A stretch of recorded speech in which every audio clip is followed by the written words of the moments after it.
دعونا نناجي مولا جليلا إذا الليل أرخى علينا السدولا دعونا نناجي مولا جليلا إذا الليل أرخى علينا السدولا.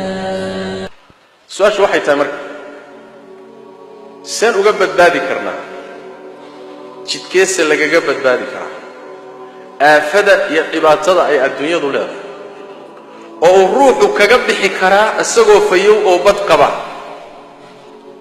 say ku suroobi kartaa in badan quraanka kariimka baa tilmaamay nabiguna axaadiistiisu ku faahfaahiyay salawaatu rabbi wa salaamu alayhi wuxuu lagu tilmaami karaa qodobo dhowr ah ruuxu inuu ku dadaalo intuu nool yahay si uga badbaado aafada adduunyada iyo sharkeeda. qodobka koobaad waa inuu murugtiisa walbahaarkiisa fikirkiisa inuu ka dhigo fikir aakhiro. waxa ugu weyn ee sariirta la jiifo ee markuu socdo dukaanka markuu iibsanayo markuu musqusha ku jiro xaalad walba waxa qalbigiisa ku taagan ee uu ka murgayay inay aakhiro noqoto. war maxaa kugu soo socda?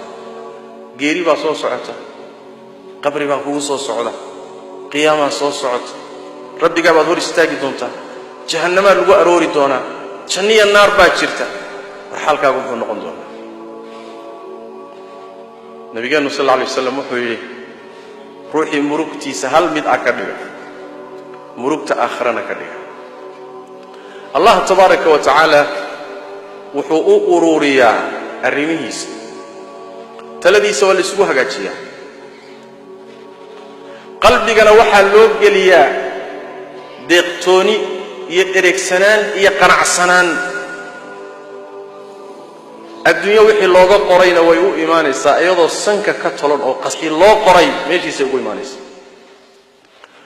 ruuxuusa murugtiisa ka dhiga adduunyada ka dhiga oo badweynta iyo togoga adduunyadu ay murugtiisa qaybsadaan oo halkaasi murugtiisu noqoto.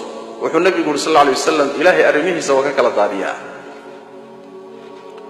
faqri iyo baahi iyo gaajo aan dhammaanayninna indhaha dhexdooda laga saaraa. adduunyada uu saa u noqdayna wixii loo qoray waxaan ahayn ka heli maayo. saas daraaddeed murugtaada horta murug aakhira ka dhig halkaa u badi. qodobka labaad kasabka waa wax loo baahan yahay ruuxu inuu xamaasho inuu wax la soo baxo inuu ganacsado inuu beerto inuu bini aadamka iyo baryadiisa iyo baahidiisa ka kaaftoomo waa matlab sharci ah. laakiin kasabkaaga iyo meeshay wax kaa soo galayaan waa inuu xalaal noqdo. maxaa yeelay khudbadii horaan kaga hadalnay ninkii xaaraam ururiyey waa nin dab urursaday wey. dabkuu ku guban lahaa iyo qoryihiisii iyo dhuxushiisii nin urursaday wey.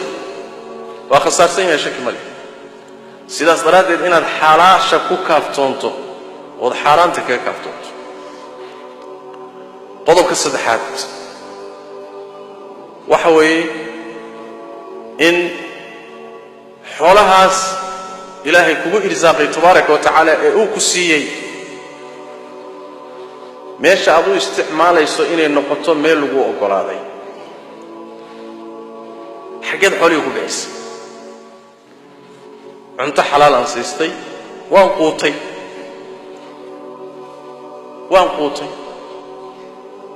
dhar aan cawradeeda ku asturaan ku iibsaday, waan sadaqaystay oo aakharaan gaystay, carruurtaydii iyo xilkii isaarnaadaan ku gutay. xoolaha meesha aad dhigayso waa inay noqoto meeshii loogu talagalay.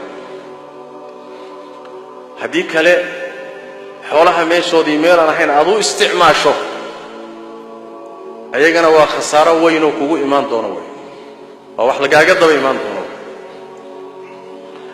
saas daraaddeed baa nabigeennu wuxuu sheegay sal alla alay wasalam in addoonka rabbigii markuu hor istaago waxa la weydiin doona ay tahay xoolaha xaggeed ka keentay xaggeedsa ku bixisay war ma xalaal baad ka keentay mise xaaraan xaggaysa kaaga baxeen ma meel alla kuu oggolaaday mise meel laguu diidaad ku bixisay